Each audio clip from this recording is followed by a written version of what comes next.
They are the ones always on the front line, always ready when duty calls. Evolution passes through technologies developed to make their jobs easier and the operations faster. With the help of research, we can ease their work, aiming for the safety of the citizens they protect. New technologies can make them act fast when people are most in need.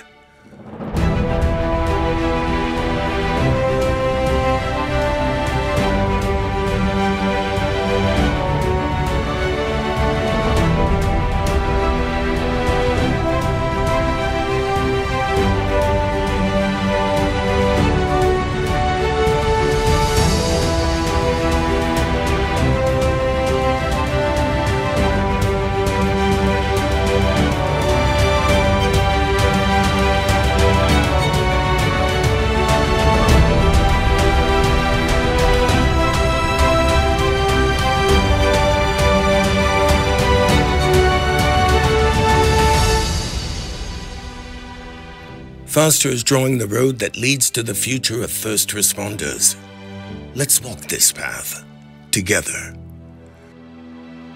Join the Faster team in the search for new technologies for first responders. More information at www.faster-project.eu.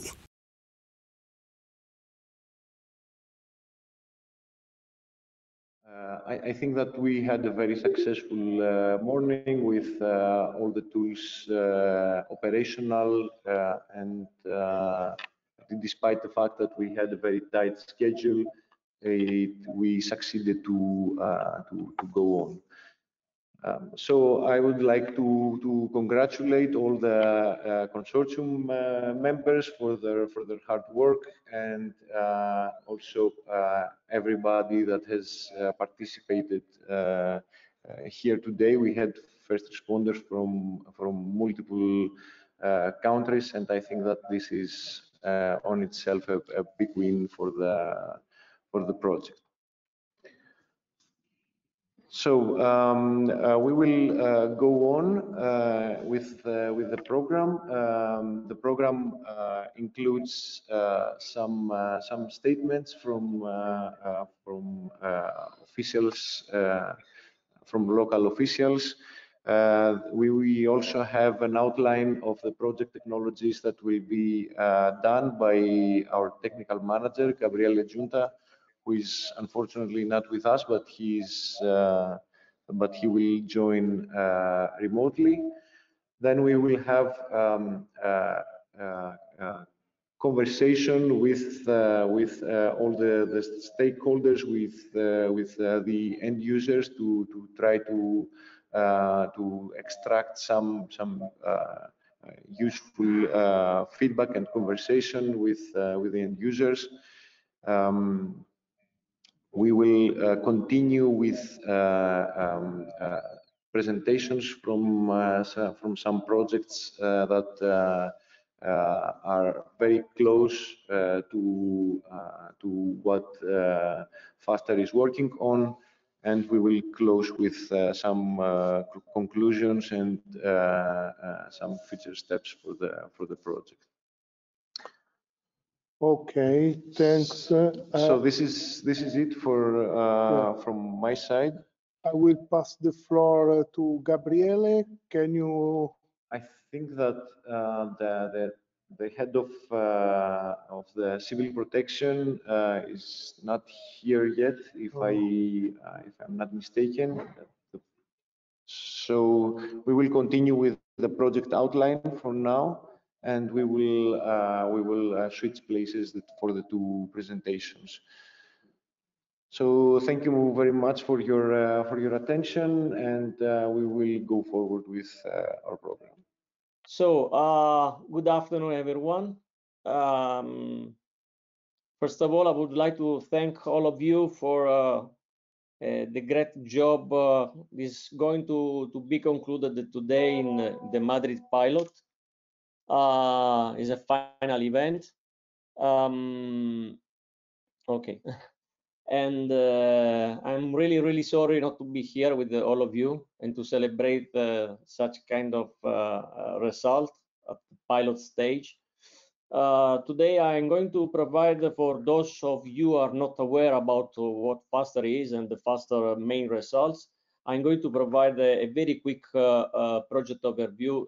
Then I give the floor to the authorities and first responders for their home feedback. Okay, my name is Gabriele Giunta from Engineering Informatic. I'm the technical manager of FASTER. A few numbers about FASTER. Starting from the names, the name is quite significant. It's a first responder advanced technologies for safe and efficient emergency response. So in the name you can find what is the mission and what is our main goal, and of course which kind of scope we have covered in these 3 long years. As I also mentioned by Tassos, FASTER Consortia consists of 23 partners, including 8 first responders organizations, plus 4 linked third parties. This is one of the most important resources of the consortia, because besides the technological perspective within the consortia, we had the opportunity to interact every time with the first responders in order to have a very well positioning of our solutions, and also to see if the achievement of the KPIs was successful achieved. In terms of the European Commission call, it is FASTER is under the call Disaster Resilience Society 02-2018 subtopic open. It was a quite challenging and competitive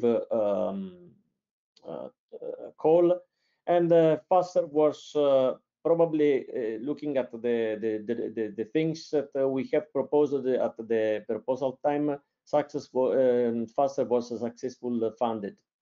We started our work in the 1st May of 2019, and now we are in April 2022, and we are approaching the last month of the project after, as I said, 3 long years. The FASTER is under the topic related to the technologies for first responders. So the mission of FASTER is to provide a concrete set of innovative and effective tools to address the main challenges associated, first of all, in terms of protecting first responders against kind of threats, every kind of threats, from the man-made to the natural hazard threats, and at the same time trying to provide operational capabilities to improve the operational workforce, and in terms of situational awareness and resilience communication. So FASTER is research, innovation, action, meaning that we provide a set of tools with TRL starting from 5, 6, and now we are approaching TRL 7, and in some cases also 8. Going ahead, just to give you very few information about FASTER technologies. Here, as you can see, there is a set of different kind of capabilities that we have provided in FASTER, in terms of cutting-edge solutions to protect first responders against natural and man-made hazards, and providing also seamless and efficient way in a very risky environment. I would like to emphasize some very important aspect on what kind of operational capacity FASTER is going to provide. Actually, we have different kind of enhancement of the operational capabilities. One is in terms of collection of different kind of data from different heterogeneous and distributed information sources. This is something that is allowed according to a set of different sensors, so smart textile, wearables, IoT sensors, and UXV, UAV, and UGV, and also with the involvement of the usage of the social media. providing a set of different kind of data that have been provided through a very high level security information technology platform distributed in real time, and providing also a set of physiological and critical environmental data. There is also one important thing that is in terms of risk assessment. So in terms of risk assessment, in Faster, we provide a set of tools for individual health assessment that we normally call as a personal situation awareness.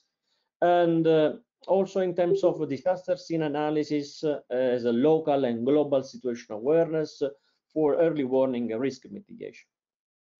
In terms of improved ergonomics, we have provided also a set of augmented reality tools for enhancing the information streaming, as well as the body and the gesture-based interface for vehicle and navigation and communication.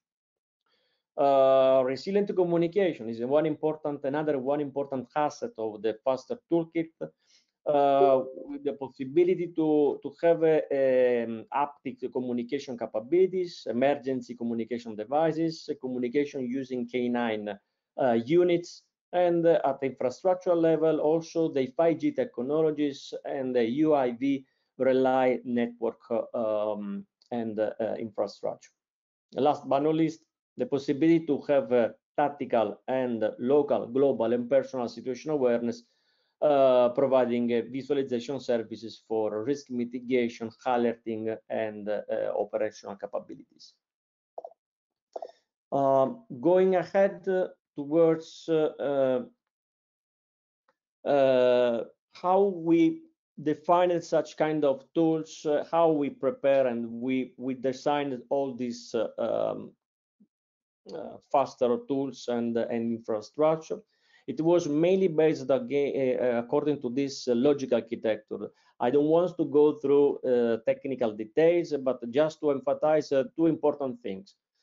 One is in Faster technologies are going to be provided at three different levels. One is the edge layer, where the set of the IoT devices and sensors have been deployed and located. So here we have all the stuff is related to sensors, is related to mobile wearable devices, and in theory, whatever is going to be used at this level is able to provide a personal common operational picture, meaning that at the human or first responder level, whatever is going to be wear by the first responders, whatever is going to be deployed in the surrounding area of the first responders is able to provide personal early warning or personal alerting. To communicate between the edge and the fog level, there are a couple of two different ways to provide the data and information. One is related to the primary communication channel, or actually it is internet-based communication channel. And the second is related to the secondary communication channel, communication network, probably normally based on Wi-Fi, Zigbee, Bluetooth, and is going to create a sort of a local access network. At the fog level, that is the second level, we are going to provide a set of high-level services, normally based on higher computation respect to the edge level, where we have a set of services for risk assessment and mitigation, for situation awareness, for information prioritization, and also for extended vision, 2D, 3D mapping, UGV, UAV gesture control, and so on. At this level, the amount of this kind of services is able to provide every time a local holographic common operational picture, because it is possible to use any kind of mobile devices, including smart glasses or HoloLens. The communication between the fog level, that is at the local level, and the internet level is normally based on only one communication network, that is the primary communication network. So In case there isn't any primary communication network, whatever is going to be provided, and probably it was also demonstrated today to the first responder, is a local operational picture through what we have called in the FASTER project the portable common operational picture. So it is a small portable operational picture that is able to provide the minimum set of services without any internet connection. I think this is quite important and relevant. Once the main communication network is going to be recovered, it is possible to synchronize whatever is being collected at the local level to the internet level, where normally we have the control center services. So control center services, basically, we would like to have a global common operational picture, the mission, the tactical mission and strategical management. We have also the monitoring framework. We have the social media analysis, because it is important to be connected through internet to collect such kind of data. And this is basically what we are going to provide in a normal configuration, internet, fog, and edge layers.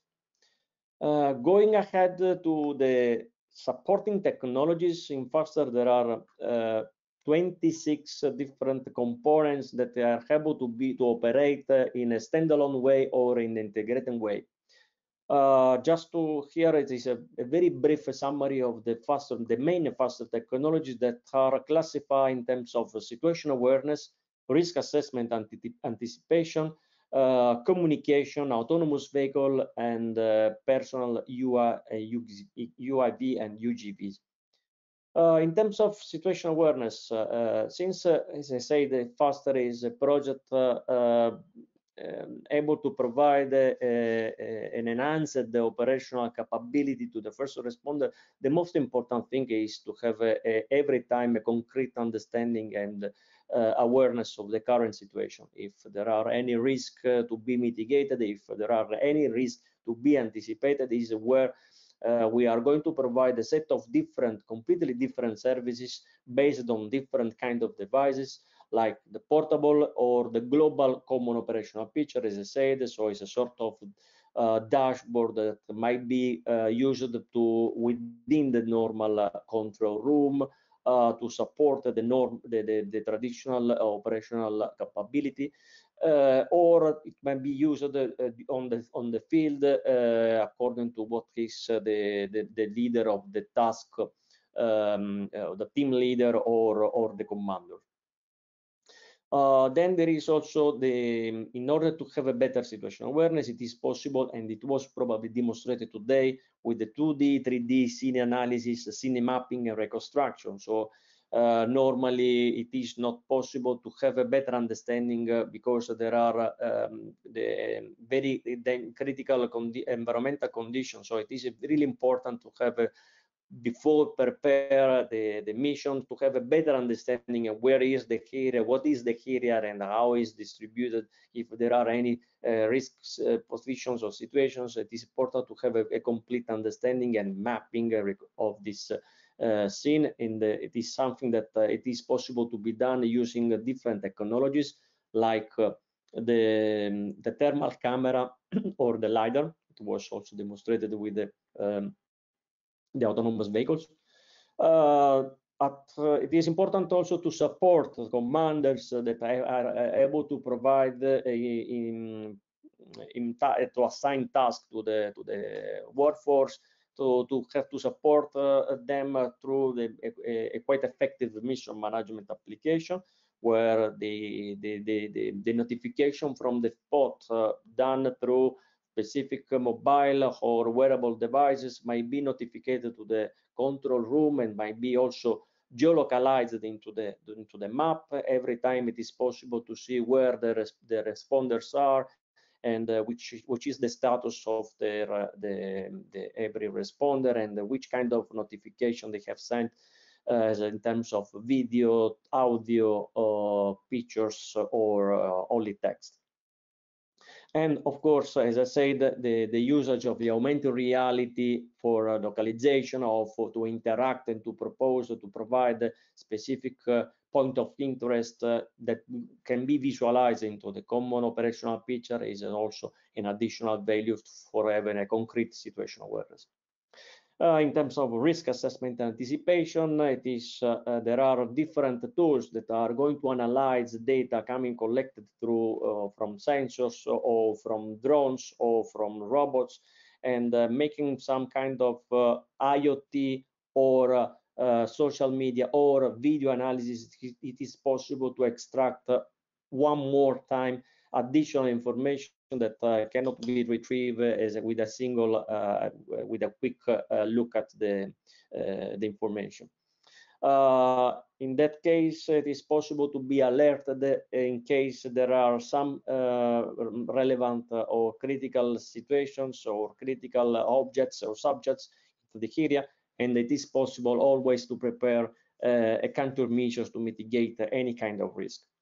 In addition to the analysis of the scene, it is possible also to have different kind of additional tools for gesture enhanced control, to control drones or using the gestures, or to provide through the smart textile and wearables to provide a real-time continuous monitoring of the health situations of the first responders, to be alerted every time there is something that is out of the range, let's say. At the same time, it is possible also to use the same sensors to collect data about the environmental condition and to be alerted in case there are high temperatures or presence of toxic substances on the hail. Going ahead towards the second set of technologies, as you can see, as I mentioned before, another category of technologies is related to the communication. So another important aspect of the faster toolkit is to address the communication. As I said also at the beginning of my presentation, the communication needs to be resilient. So we analyze in most of the case a critical condition where we had to provide several kind of data in different kind of conditions. So we have a plethora of a set of different kind of communication solutions in order to cover every kind of communication issue. 5G network technology to increase the possibility to send data from the edge or from the fog level towards the main control center, and that is reliable, robust, and also effective, innovative solution that we have experimented mainly in Greece, where our telco operator was located. Then different kind of infrastructural less emergency messages like rescue, for which we have asked for a patent. So a patent was submitted. We are still waiting the finalization of the process, and we are quite confident that it could be accepted. And also in terms of gesture-based communication means like Morse, it was also experimented in all the different pilots with the support of the Greek, French, and Spanish pilot partners. And last but not least, communication is important, but also the security of the communication is important. This is why we also have investigated how using the systems, ledger-based systems, it was possible to have a trusted communication among the different sources. Moving towards the autonomous vehicles, you have also seen several times the UGVs provided by Robotnik as a vehicle, autonomous vehicle platform, two different kind of solutions. One is the biggest one is a RB car, and the smallest one is the Summit XL. Both of them are able to provide a concrete support to the responders for logistical and for operational capabilities. And looking at the intervention and support, also the AV wave drones provided by Drone Hopper, it was demonstrated and tested several times in the Spanish pilot. In terms of K9, you have seen how the K9 collar was concretely used by the Spanish end user, providing a lot of information regarding the behavior recognition. So such kind of information also visualized at the different level through the portable control center or the main global control center. And also a set of different mini drones for remote inspections, most of the case used as swarm of drones for the 2D mapping. Going ahead in terms of common capability gaps, this is a quite interesting analysis done by the International Forum of to advance first responders innovation. There are 10 different common capability gaps that we have analyzed during our initial preparation of the work, and in order to design, to specify a set of concrete function and functional requirements, and also to model the logical and the concrete FASTEV architecture. The first, there are a lot of capabilities that from the FRAFI point of view have to be covered. And to my knowledge, looking at the set of tools provided by FASTER, I would like to say that most of them have been concretely identified. As you can see here, there are all the different capabilities to be covered in terms of location of responders and their proximity in terms of active threat and hazardous incident scene, in terms of identification of hazardous agents, incorporating relevant information from multiple non-traditional sources, and in terms of communication with the first responders. All of them have been addressed looking at the different kind of applications. It was for the first 5 different gaps, common capability gaps, and this is also true for the last 5 capability gaps in terms of critical information obtained remotely, in terms of on-scene operational remotely, and physiological signs, as most of the case, using wearable and the smart textile applications. In terms of intelligence, so create a sort of intelligence based on the data collected, and it was also possible analyzing the data through the artificial intelligence and machine learning applications, technology applications, or like having advanced the personal protective equipment like the smart textile and the wearables. All these things have been tested in several real pilot case. This is an overview of all these pilots. The main 3 pilots that we have proposed at the beginning of the project, so let's say the official ones, are those related to the natural disaster in Moncalieri, Italy, where we have addressed the specific case of flooding that affected for several times the Moncalieri municipality. Natural disaster like earthquake in Madrid, according and using through the expertise of the Spanish end users, but also leveraging on the equipment and the infrastructure of the Spanish civil protection, the national civil protection. And the main disaster is a terrorist attack in Kajani with the involvement of the Finnish end users. We had 2 rounds. We have 2 rounds of interaction of these 3 pilots. We started in the end to 2020 with Madrid. Then we had the Italian pilot in January 2022. And then we moved to the Finnish pilot in March 2021. in order to have, due to the COVID-19 situation, we didn't have a chance to go there and to make an effective experimentation and validation of these tools. This is why we decided to have such kind of additional extra pilots, very relevant pilots. We had 5 different pilots. One of these was done in Japan, Miki, with the support of our Japanese partner, and where we have demonstrated the most of the things, how to apply faster things, faster solutions during the strong earthquake like those occurred in Japan.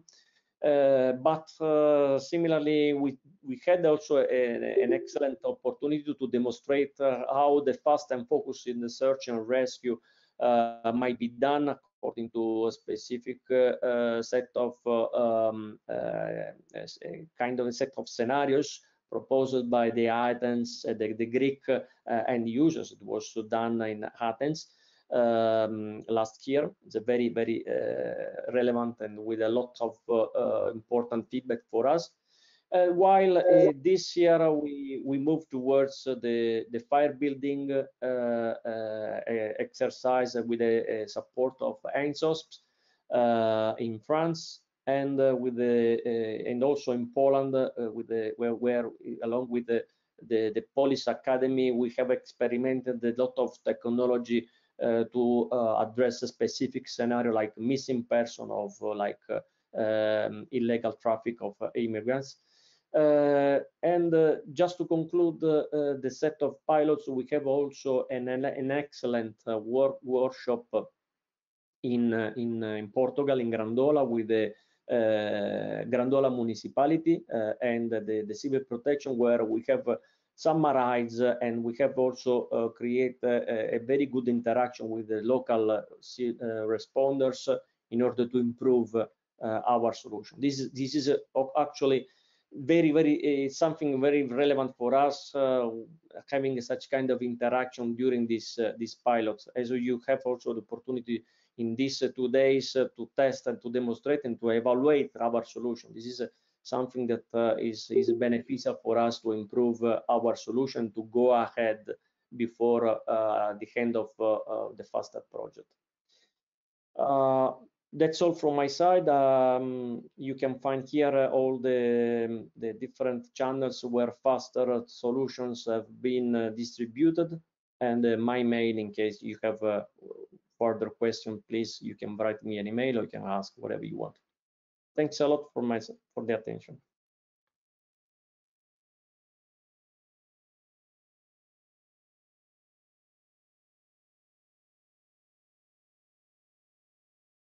Both robots and drones help us to resolve in a better way and with less risks or exposition to the victims and helping to access to it. So it has been very, very useful experience, and also I think as Harris that, for example, the whole qualities and capacities there's one of drones. It needs a high qualification that in our team, not everybody will fly the drones. It's an example that it's needed a special training, and we need to make all procedure to be prepared for use the tools. But in the whole, taking a whole view of the project, we are very interested because they are very, very useful, almost with the protection of the data of patients that we are very involved in it. We are a medical service, and we need a protection for the patients, and the FASTER project had offered a special protection of it, very useful for us. Thank you very much. Okay, let's pass to Mark.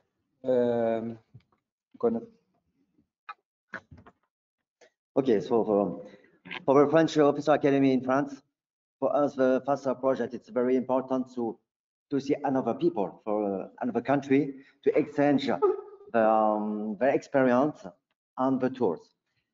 For us in France, it's very important where we are a school. So it's a switch between the the training, the formation, and the operational service for the firefighters. At first, the fastest tools is very interesting, but for us, for school, it's the technology is interesting. And for the operational service, they are looking for tools. I said no. The tools is an operation for you. The technology, it's okay. In 6 months, in 10 years, I need like the glasses for augmented reality. It's very important, very interesting for the command. But now it's quite fragile. You know, when you have fire, it's impossible to have this equipment for firefighters. But for a school, for formation in the future, you can have these materials. So maybe, why not? You have these tools. So for a faster project, so that thing, it's very important for exchange, benchmarking for procedure, and to exchange with together. An interesting point of view, and I would like to pass on to the next topic, and we'll start with Anna now. From your words, I think all of you are willing to use the faster tools. Maybe not all of them, but a great amount of them. And my question is, do you see any possible obstacles with this tool? We have talked about some issues about drones. It's been talked a lot during the consortium meetings, but beyond drones, do you see any possible obstacles that could interfere with the adoption and the use of the faster tools? Yes. Also in Spain is changing the law to drive drones, and also when there is a catastrophe, it's very difficult sometimes to use transport with a properly site to all the tools we like to use. So we need a special effort of international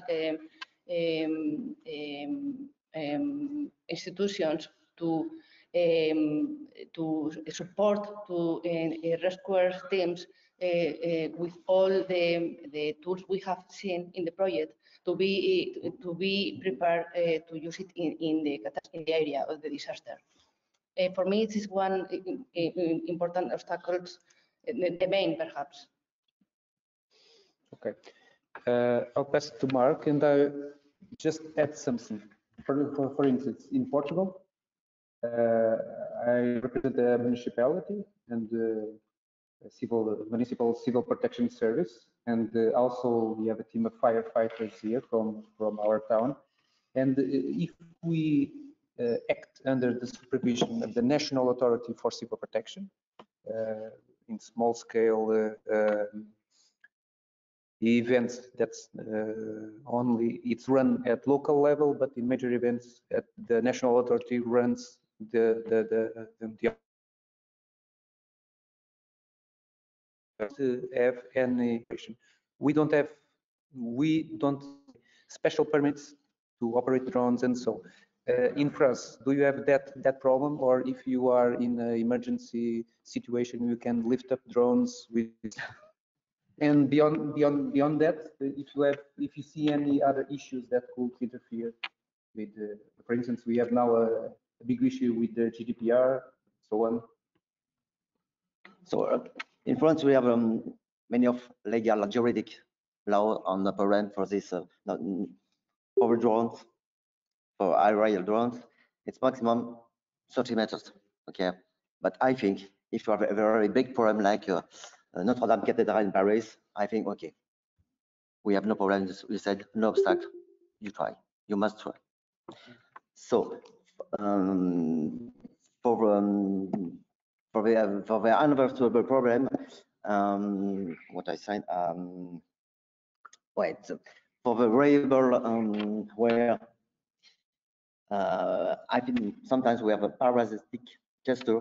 Okay, when the firefighters are in the fire, you are in the red, you know, and it's very complicated for the chief even in the PC, in the command control, to understand the situation when you have plenty of information. Okay, I think this is the best obstacles for us. We are the Okay. I think I can answer this the other way around. How we can make sure that we don't have obstacles in using this tool. One of the first things that we mentioned already is safety.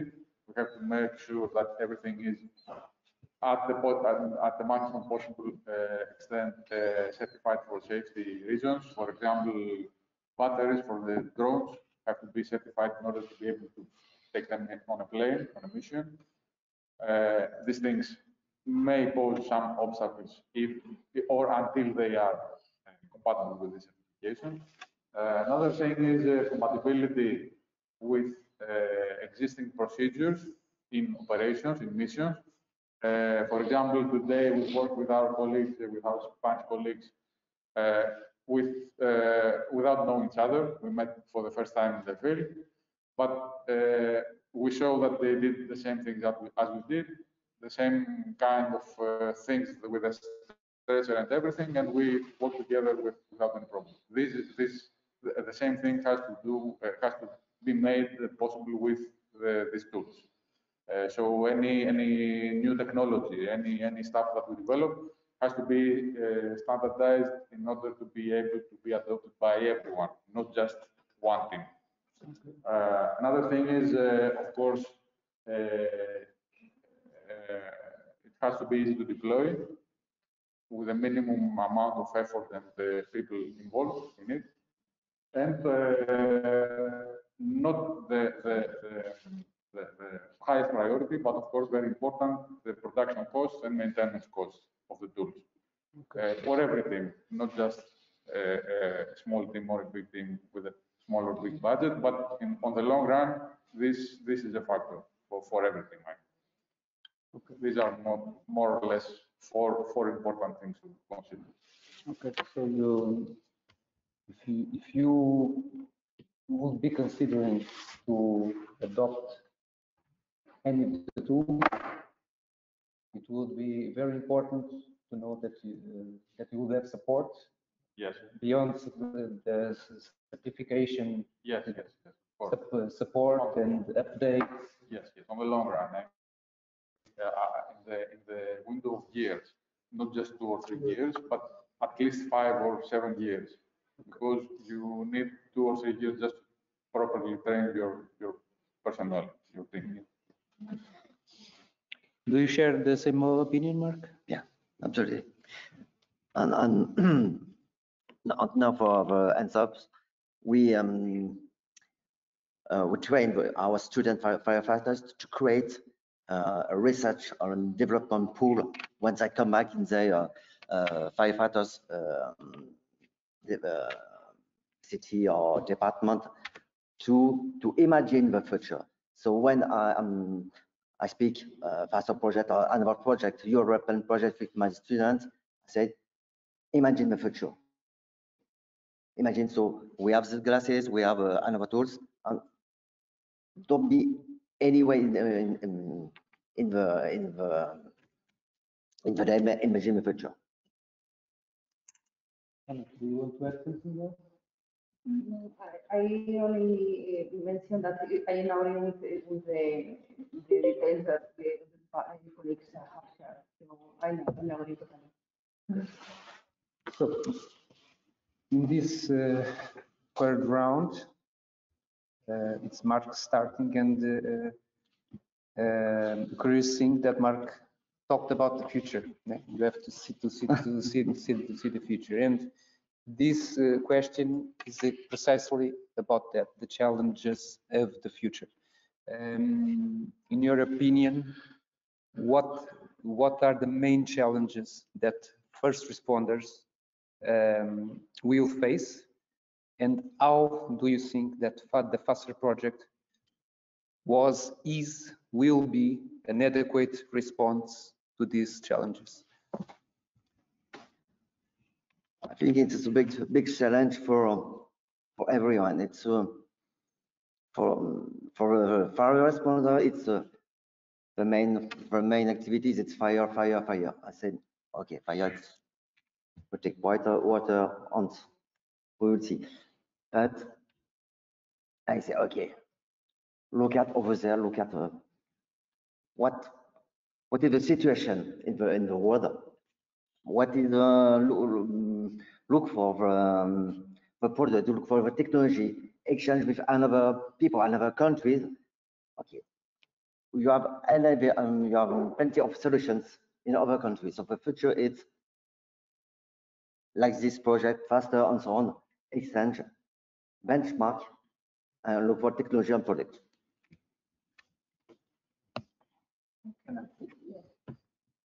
For me, from my hand, one of the main challenge for the future is the better communication between first responders into the area, because nowadays is one obstacle we see, and also to make a standardization of the procedure in which we work.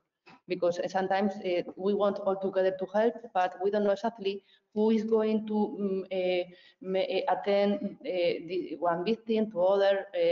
The organization we have seen preparing the pilot at the beginning is the first time.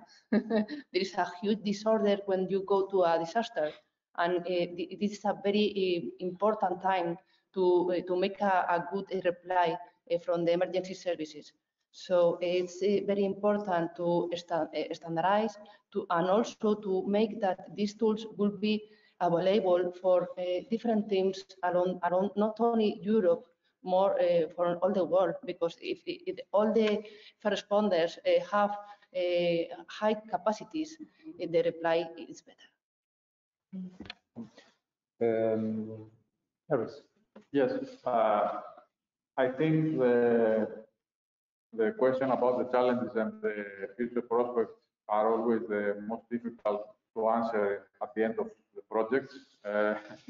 We are involved in 4 projects now, which are more or less on the same context, but with different technologies, but all in the search and rescue technology. So this is the most difficult thing to answer usually at the end of projects. So just 3 things to consider. One already mentioned is that we need to gradually make all these tools intuitive for the first responders, not a tool that you have to spend too much time to learn, but actually to be easy to use without spending too much time in the training part, and use it as every other tool in the toolkit. I mean, become part of the everyday work. The second thing is that to make sure that we communicate the results, we need to communicate, I mean, the technical partners with the technical community, the first responder partners with the first responder community, to disseminate what we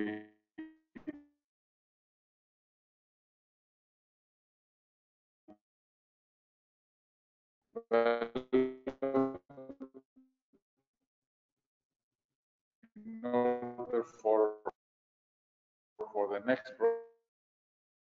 project, not to start from zero, but to be one step ahead. And the third thing is, as you mentioned, make for drones standard, not yet, not just will be quite important things. So dissemination communication is precisely one of the main and I take notice from collaboration, knowledge sharing. In a few days ago, we had our Japanese partner make a symposium. Unfortunately, it was online due to COVID issues in Japan, But first, universities and other companies that develop tools for first responders. I saw, for instance, that the dog wearable in Japan, it's also in development or in use. And so I think collaboration, and someone said not only in Europe, but across the oceans to other continents, it's very important in order not to spend many time and money developing things that others may already started, and we can start from there instead of starting from scratch, from zero. I think these are very important opinions. We share them. I don't know if you want to add something else. We still have a few minutes. Yeah. No, no, I agree with you. Yeah, communication is very important between us and between all corporate exchange presence, exchange capabilities, and so on. And it's very important interoperability for the tools.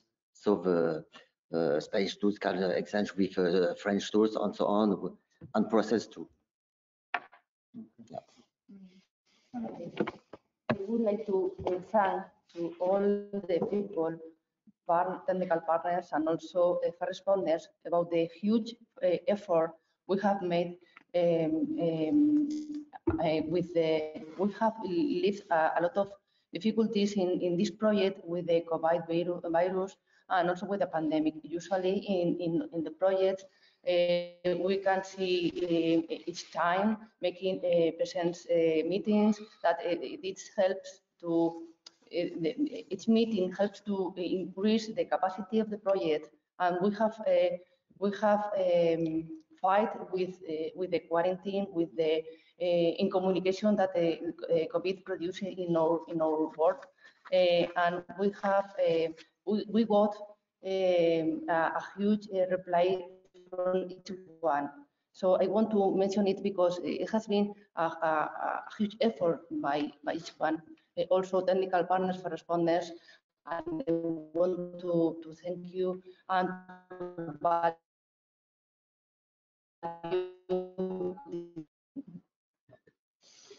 Yes, I also want to make a comment about this project, the FASTA. It is one of the very few projects that did not ask for an extension due to the pandemic. And as we discussed with Tassos, this actually was a good thing. We have a very large toolkit of various things, 26 something things. We managed to develop more or less everything at some maturity level. And it was good to see that it worked. I mean, you cannot have a product at the end of the 3 years. But I think in terms of feasibility and in terms of the prospect of having something like a product in some years after the project, I think we managed to do this. And it is a very difficult thing to do in the middle of the pandemic and with 3 pilots and everything. So I think we should mention this. Yeah, and on yesterday morning, some people, from different partners, it was the first time that they met. Yes, we talk in person. We have talked a lot.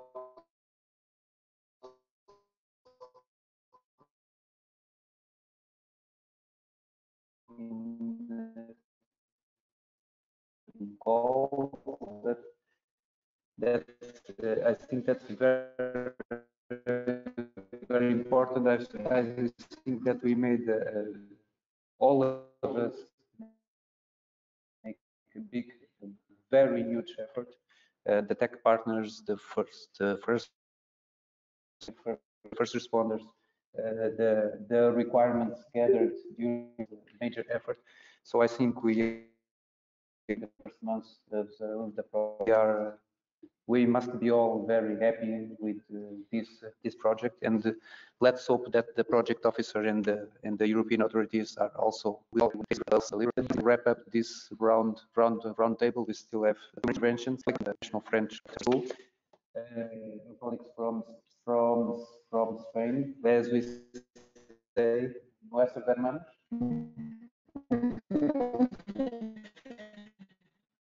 And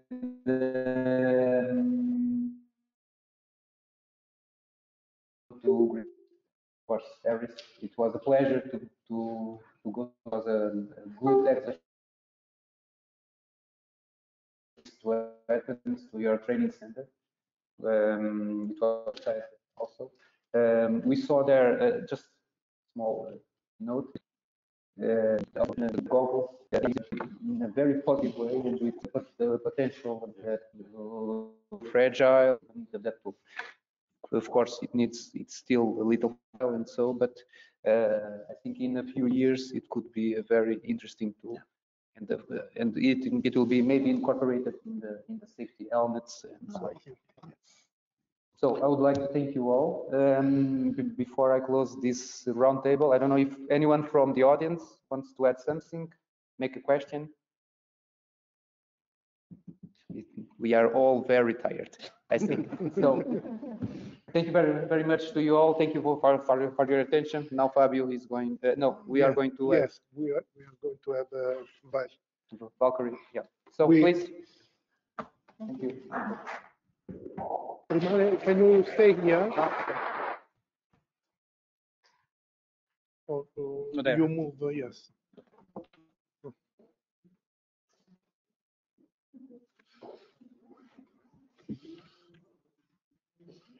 So your presentation is Pino should be shared from there.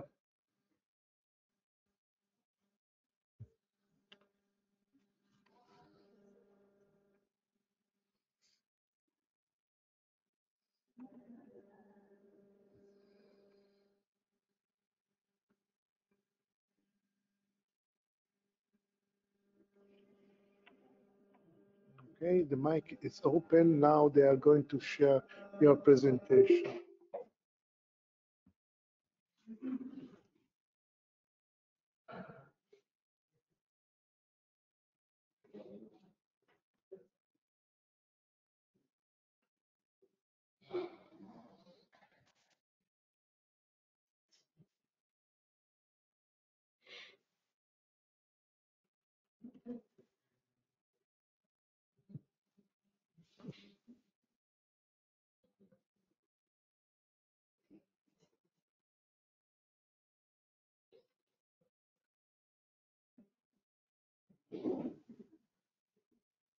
Okay. Okay, so first of all, thank you to the FASTER consortium because for the invitation and for promoting this type of liaisons that we at the Valkyries consortium see that are so necessary to boost European projects, not only in the framework of research and development, but also to jointly achieve the European sovereignty in cyber security and disaster resiliency. So thank you very much for this opportunity. My name is Marta Garcia. I'm the Communication and Dissemination Manager of the Valkyries project.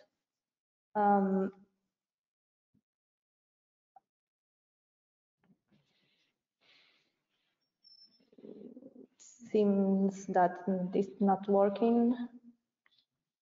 Can I pass here? It's not here, it's there. Okay. El siguiente slide, por favor. Okay. Okay. I'll present a little bit the context of the project, the partners that make up the consortium, how is the project structured, and what we have achieved to date.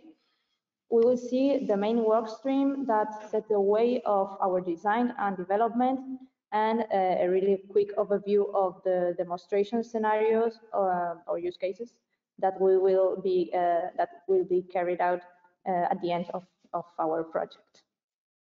So next slide. Yeah. Okay. The full name of the project is Harmonization and Pre-Standardization of Equipment, Training and Tactical Coordinated Procedure for First Responder Vehicles Deployment on European Multi-Victim Disasters. It's under the security area. It's also an Horizon 2020 project under the Disaster Resilience Society topic. Here you can see the subtopic and this. So the project has a duration of 24 months. Now we are in the 7th month of project. So we had the kickoff meeting on October.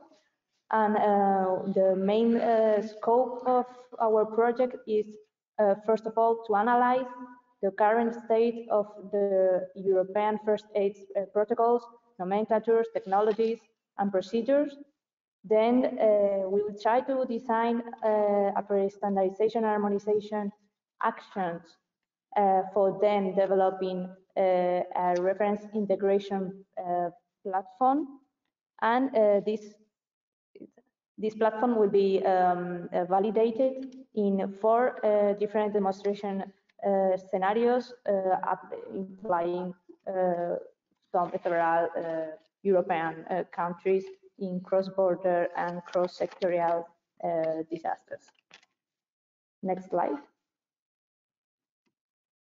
So we are 17 partners in the consortium from 8 different members countries, and which involve Bulgaria, Slovakia, Spain, Greece, Italy, Norway, the Netherlands, and Portugal.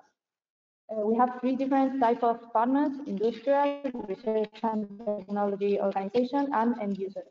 I've seen here some of the partners of the project that are also involved in Valkyries.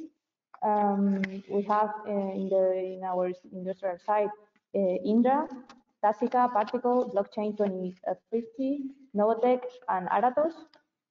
As a research organization, we have the University of Murcia, University of Santa Ana in Pisa, Bulgarian Defense Institute, Kimia, University of Southeastern Norway.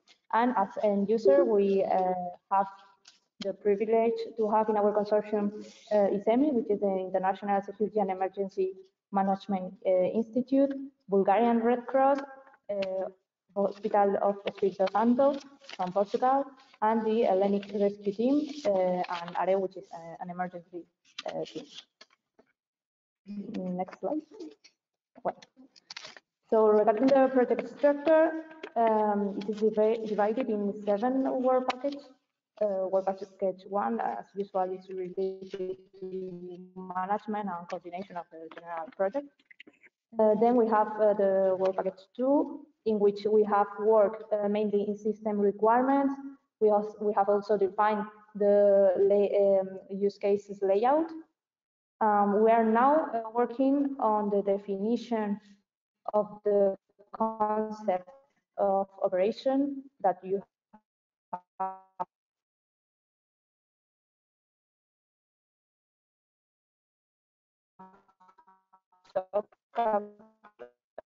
a lot of about during the previous talks.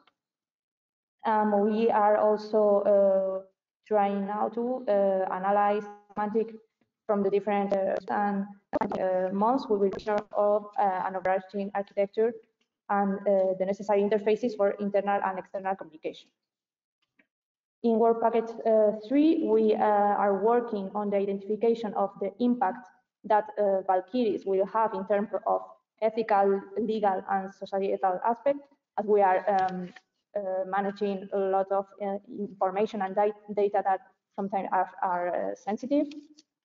And this will, of course, help the provision of regulatory insights and standardization solutions and guidelines for future improvement. Then work package 4, 5, and 6, we will see them later because they are related to the work streams of the project. And finally, work package 7 covers the assembly of the previous work packages, outcomes in a common reference integration called SIGRUM, which is the platform that we will validate it in the use cases. This platform will prove the effectiveness and the harmonization and standardization activities carried out in the previous work packages. We are currently working on the definition of the methodology and for this testbed and the evaluation activities that we will carry out.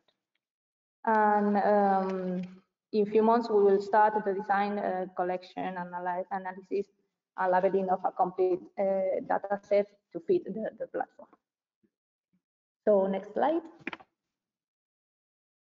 Okay, here we have the work stream of the project. We have named them with a special name. First of all, we have CARA, related to technology and equipment for responders, ERJA for procedures and operation, and EIR for collaboration and training.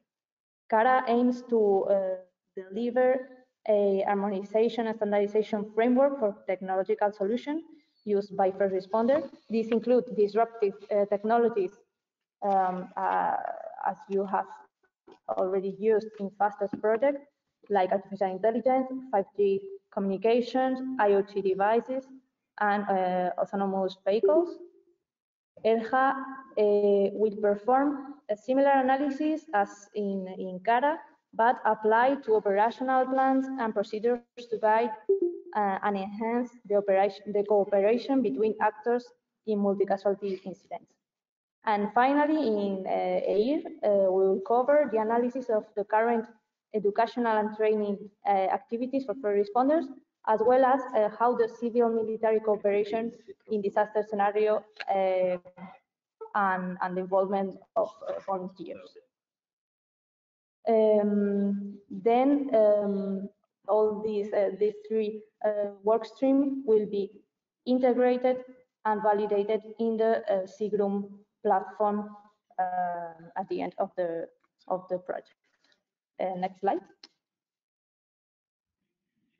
So here we have a card of each use case. We have 4 use cases, similar that the one we have had today with the faster demonstration. We have a use case in the border between Spain and Portugal, which will be a joint cross-border phase response against a major fire disaster. This will be coordinated by SUMA, that is here today. The second use case will be between Slovakia and Austria, a spill of toxic substances into the river due to an industrial accident. This will be coordinated by ISEMI. The third one is between Bulgaria and Greece, a cross-border crisis due to an earthquake, very similar that today's demonstrator, coordinated by BDI, Bulgarian Defense Institute. And finally, we will have a ship accident in international waters that need the rescue of people and to clean the area. This will happen in between Norway, the Netherlands, and Denmark, and will be coordinated by the USN. Next slide. And that's all for my part. These are our webpage and social media, so you can visit them, give us a like, and get some more information if needed. Thank you. Okay, so which one? Okay, so thanks a lot to be invited to present this project. I will try to be very brief. The CETO project is important because it provides a complementary view compared with the one addressing technologies, because this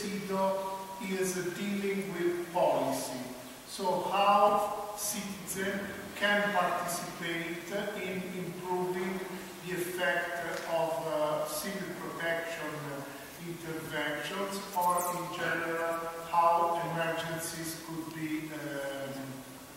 could have a good effect on the citizen. Well, the project has been funded at the end, started in 2021 and is expected to finish in February 2024. And it is an innovation action. That means that it will be very close to the field. So it is not it is not a long way, and the level of involvement of citizens and the field is really very important. So the mission of the project is to boost the collaboration, the co-creation of policy with an active participation of citizens. And then that should be done also counting on existing data that are managed by the European Commission, in particular health data, that are data available in a free way, and they are not only, let's say, plain data, but they are also accompanied by procedures and tools in order to be useful and usable by projects and by citizens. So here there is a drawing showing the pathway of the project. So starting from the aim to serve citizens in the creation of evidence-based policies. So we mean something that in a way is demonstrated by field operation. Oh, sorry. So this is a brief example how the CIDO will work. So we have a citizen involved in what is called the policy life cycle. So starting from defining an objective, for instance, talking about first responder. One of the points we started to address is the way emergencies are communicated to citizens. We discovered that there are different categories of citizens.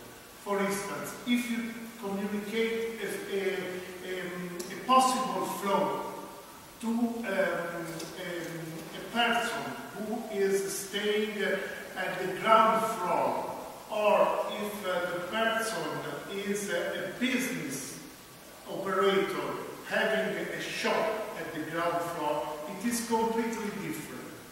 So what happens often is that the communication is done following some standards, not completely adhering with the sensitivity of people, and this could create some misunderstanding. And after the communication, the flow is simply started. Then you need to communicate with those people. For instance, if we are talking about business in Italy, to provide them some, let's say, hardware to face the possible emergency, or ask them if they are able to do themselves. So while for citizens probably you are thinking to evacuate them, so not to manage the activity and the business they are running. We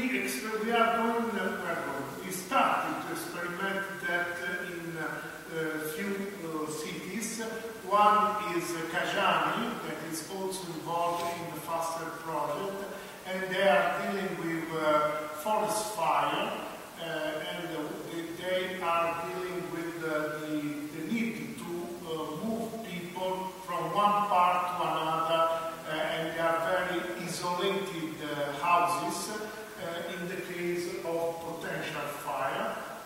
In Italy, we are dealing with two kinds of emergency.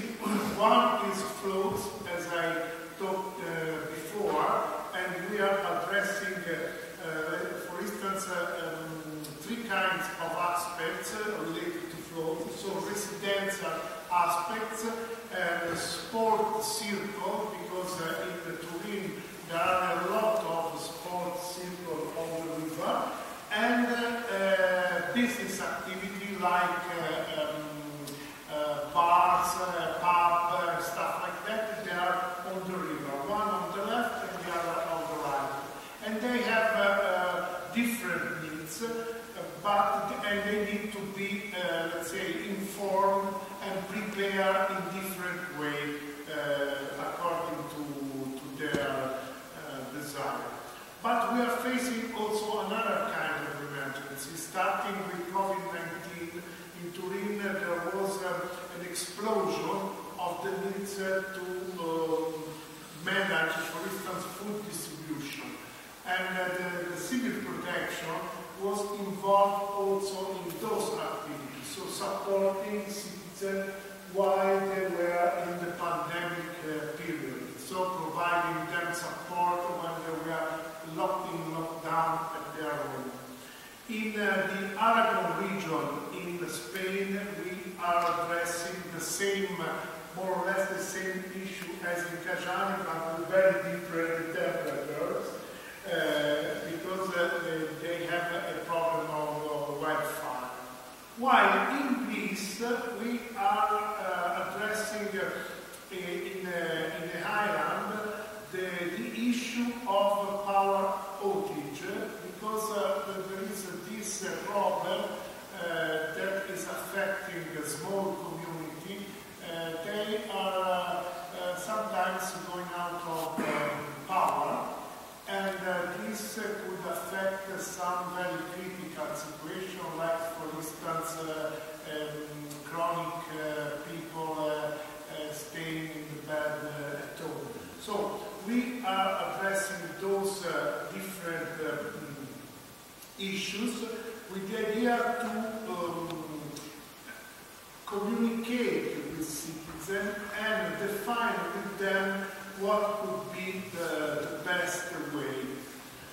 To do that, we started something that is not supported by technology now, but is going to be supported by technology in the future.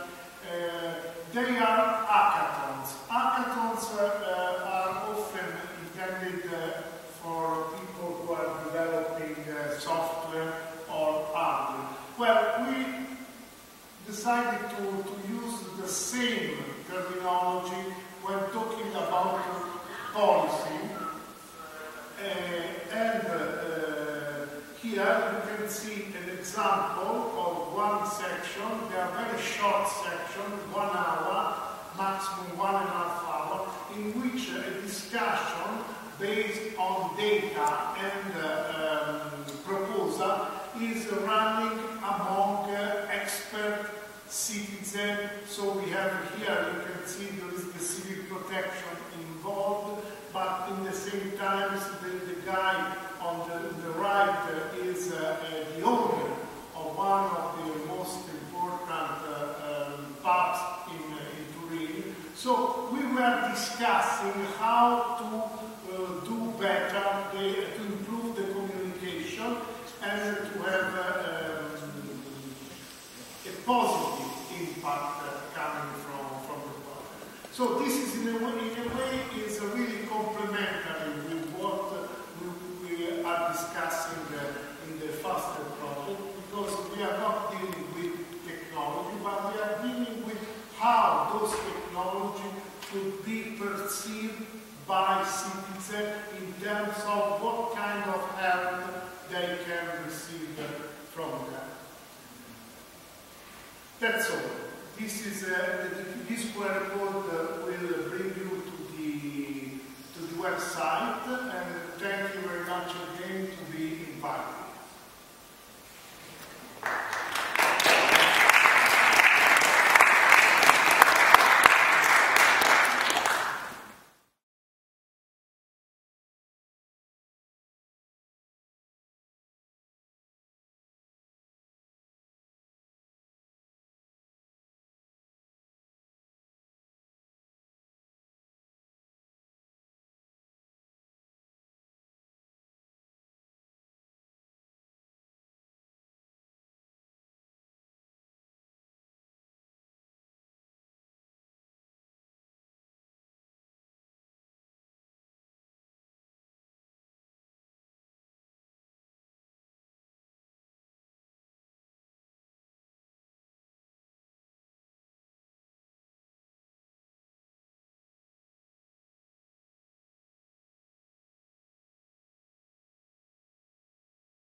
So